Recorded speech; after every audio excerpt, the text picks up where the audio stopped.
Hey guys, this is Jamie and welcome back to my kitchen. I know it's been a long time since I've posted a video that wasn't a short. I think it's been at least a couple of months.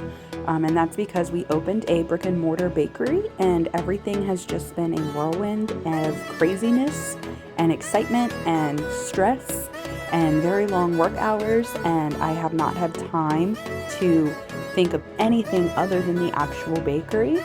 But today I wanted to come on and get back into making videos for you guys and making content.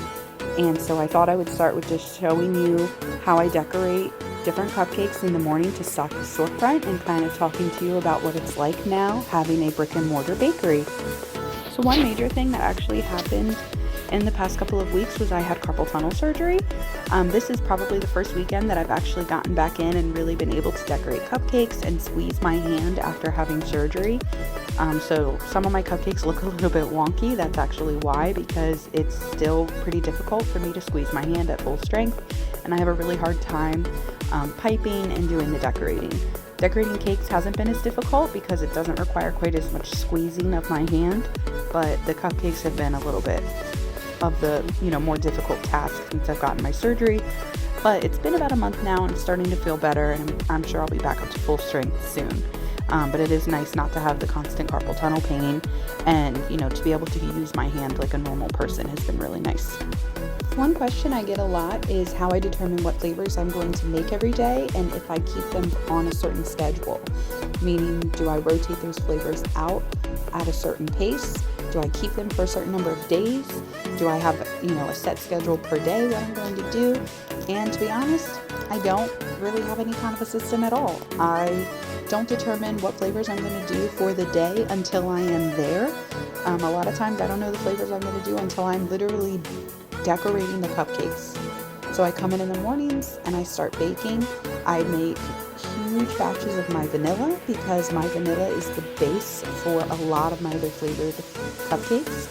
It starts with the vanilla and then I add to it to create the flavors that I want. So my strawberry, my cinnamon, my maple, lime, lemon, raspberry, all the different flavors that I can make kind of start with vanilla other than the chocolate. So I start by making a giant batch of vanilla and then I kind of separate it out and I just go look at my ingredients and I say, what do I feel like doing? And I make different flavors of cake. And then when I get to the decorating part, I kind of look at what fillings I have and what other, flavorings I can see, and I just get inspired, and those are the flavors I have for the day.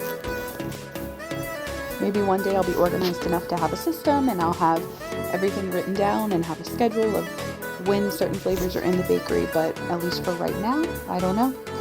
I kind of like that the flavors change every day. It gives people that sense of urgency where if they see flavors that they really think sound good, they know they have to come in and get it that day because they don't know when it's going to be in the bakery again. Although my customers do know that they can always request flavors for certain days and I'll make it for them. I'll stock those flavors in the store and I'll have their order set aside for them so they can get what they want. But if they just happen to be looking at our flavors for the day on Facebook or on our website and they realize that something sounds really good, they know that they need to come in and get it because I may not do that flavor again for a few weeks if I don't feel like it. Another question I get asked is what I do with anything that's left over that I can't sell the next day. And we have a charity that donates food and meals to families in need, that we donate everything left over because I think everybody deserves a delicious dessert, whether you're going through hard times or not. So I really like that we do that. So that's pretty much it. I just wanted to come back and say hi. I would really appreciate it if you guys would subscribe to the channel. We will be making more videos now that we are settled into the bakery. And thanks again. Bye guys.